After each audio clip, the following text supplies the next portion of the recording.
Hi, I'm Carmen. Welcome to day 221 of our 365-day Bible reading plan. Today's reading is titled, Jesus and a Blind Man. We'll be reading John chapter 9, verses 1 through 41 in the New Living Translation. As Jesus was walking along, he saw a man who had been blind from birth. "Rabbi," his disciples asked him, "why was this man born blind? Was it because of his own sins or his parents' sins?" "It was not because of his sins or his parents' sins," Jesus answered. "This happened so that the power of God could be seen in him. We must quickly carry out the tasks assigned us by the one who sent us. The night is coming and then no one can work. But while I am here in the world, I am the light of the world."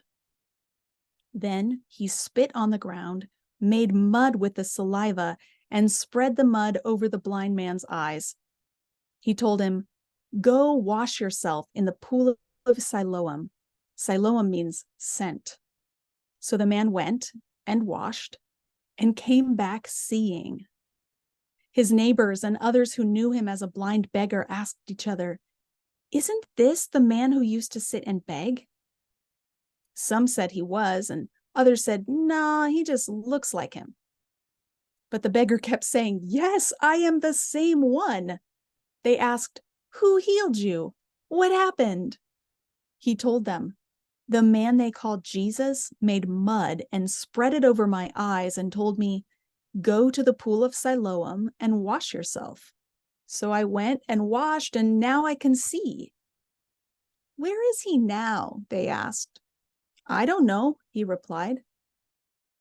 Then they took the man who had been blind to the Pharisees because it was on the Sabbath that Jesus had made the mud and healed him. The Pharisees asked the man all about it.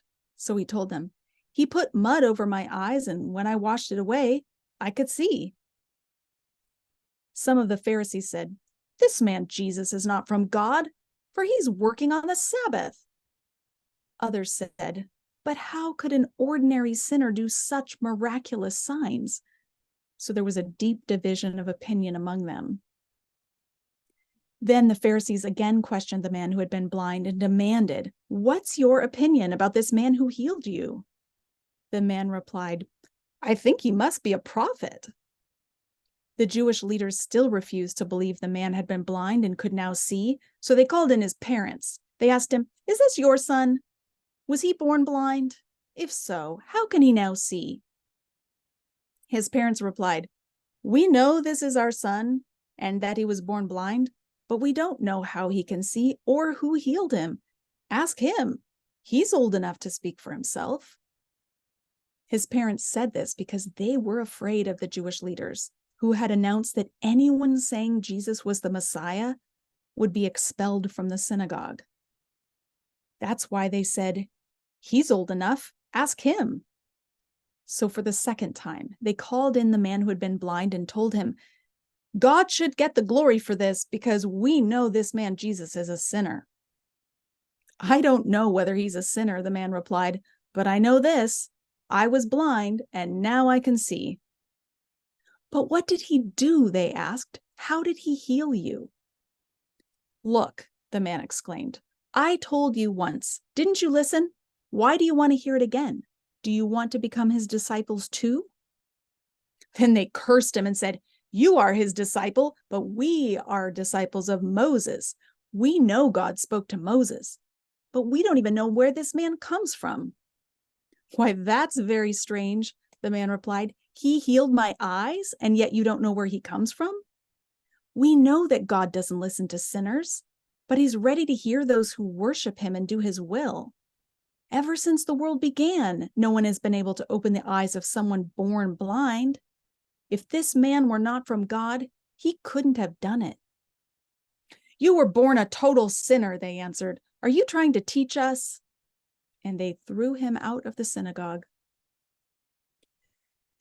When Jesus heard what had happened, he found the man and asked, "Do you believe in the Son of Man?" The man answered, "Who is he, sir? I want to believe in him." "You have seen him," Jesus said, "and he is speaking to you." "Yes, Lord, I believe," the man said, and he worshiped Jesus. Then Jesus told him, "I entered this world to render judgment, to give sight to the blind, and to show those who think they see that they are blind." Some Pharisees who were standing nearby heard him and asked, "Are you saying we're blind?" "If you were blind, you wouldn't be guilty," Jesus replied. "But you remain guilty because you claim you can see." Thanks for joining us for today's reading. And remember, everyone has an invitation to sit at Jesus' table. We hope you'll find your story and purpose in God's story.